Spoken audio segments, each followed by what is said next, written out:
रीवा जिले में मतदाता सूची के गहन पुनरीक्षण कार्य को समय सीमा के भीतर सटीकता और पारदर्शिता के साथ पूरा करने के लिए प्रशासन ने जोर शोर से कमान संभाल ली है। इसी क्रम में कलेक्टर एवं जिला निर्वाचन अधिकारी प्रतिभा पाल ने रीवा विधानसभा क्षेत्र के सेक्टर अधिकारियों और बीएलओ की समीक्षा बैठक में बेहद स्पष्ट, निर्देशात्मक और सख्त संदेश दिया।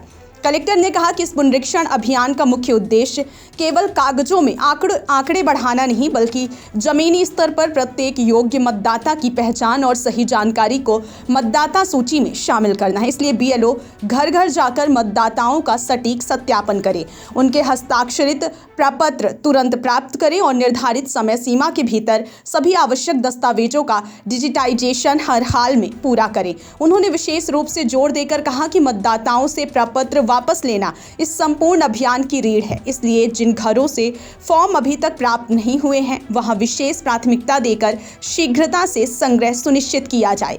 अनुविभागीय अधिकारी कार्यालय में आयोजित इस बैठक में कलेक्टर ने साफ कहा कि रीवा विधानसभा एक शहरी क्षेत्र है और शहरी इलाकों में त्वरित जनसंख्या परिवर्तन, किराएदारों का आवागमन, बढ़े आवासीय इलाकों में लोगों की उपलब्धता जैसी चुनौतियां अक्सर सामने आती हैं, परंतु इन चुनौतियों को बाधा नहीं बल्कि एक बेहतर रणनीति तैयार करने का अवसर मानना होगा।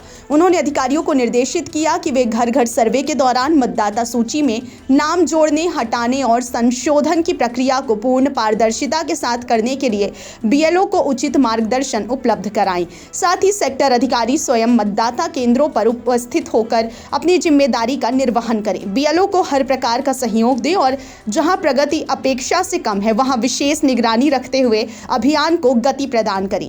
कलेक्टर प्रतिभा पाल ने बीएलओ का मनोबल बढ़ाते हुए कहा कि मतदाता सूची का पुनरीक्षण एक राष्ट्रीय महत्व का कार्यक्रम है और इसे निर्धारित समय सीमा में पूरी गुणवत्ता के साथ पूरा करना चुनाव व्यवस्था की विश्वसनीयता के लिए अत्यंत आवश्यक है। उन्होंने कहा कि मतदाता सूची किसी भी चुनाव का आधार होती है और यदि इस आधार में त्रुटि होती है तो प्रभावित केवल एक व्यक्ति नहीं बल्कि पूरा लोकतांत्रिक ढांचा होता है। इसलिए देरी या लापरवाही किसी भी स्तर पर स्वीकार्य नहीं होगी। उन्होंने चेतावनी देते हुए कहा कि निर्धारित समय सीमा को हल्के में ना लें। 28 नवंबर तक पुनरीक्षण का संपूर्ण कार्य किसी भी हालत में पूर्ण होना चाहिए।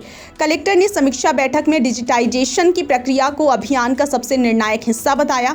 उनके अनुसार जितनी जल्दी बीएलओ द्वारा प्राप्त प्रपत्र की डिजिटाइजेशन प्रक्रिया पूरी होगी, उतनी ही ज्यादा मतदाता सूची अपडेट और त्रुटि रहित बन सकेगी। उन्होंने इस पर जोर दिया कि प्रपत्र केवल कलेक्शन के लिए नहीं होते, उनका डिजिटाइजेशन ही उन्हें वास्तविक रूप से मतदाता सूची में शामिल करता है। इसलिए कलेक्टर ने आदेश दिया कि बीएलओ कागजी औपचारिकताओं को डिजिटल प्रारूप में बदलने की प्रक्रिया पर लगातार ध्यान दें और किसी भी स्तर पर विलंब ना होने दें।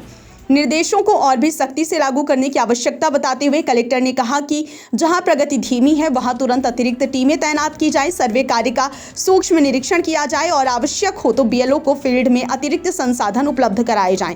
उन्होंने यह भी कहा कि बीएलओ और सेक्टर अधिकारी अपने अपने क्षेत्रों में केवल औपचारिक रूप से उपस्थित ना रहें बल्कि पूरे उत्साह, जिम्मेदारी और जवाबदेही के साथ इस अभियान में जुटे। यह अभियान केवल प्रशासनिक प्रक्रिया नहीं बल्कि लोकतांत्रिक अधिकारों की सुरक्षा का अत्यंत अहम हिस्सा है। कलेक्टर ने फिर दोहराया कि मतदाताओं से फॉर्म प्राप्त कर उनका समय पर डिजिटाइजेशन होना ही इस प्रक्रिया की सबसे महत्वपूर्ण कड़ी है, क्योंकि यही सही मतदाता सूची तैयार करने का आधार तय करता है। उन्होंने कहा कि यदि किसी घर में फॉर्म वापस नहीं आए हैं, मतदाता उपलब्ध नहीं है या किसी क्षेत्र में प्रगति कम है, तो ऐसे क्षेत्रों की पहचान कर बीएलओ को लक्ष्य आधारित कार्य सौंपे जाएं। उन्होंने यह भी निर्देश दिए कि बीएलओ घर घर सर्वे के दौरान मतदाताओं को फॉर्म भरने और जानकारी देने के महत्व को समझाएं, क्योंकि मतदाता सूची में सटीक नामांकन उनका अधिकार भी है और जिम्मेदारी भी।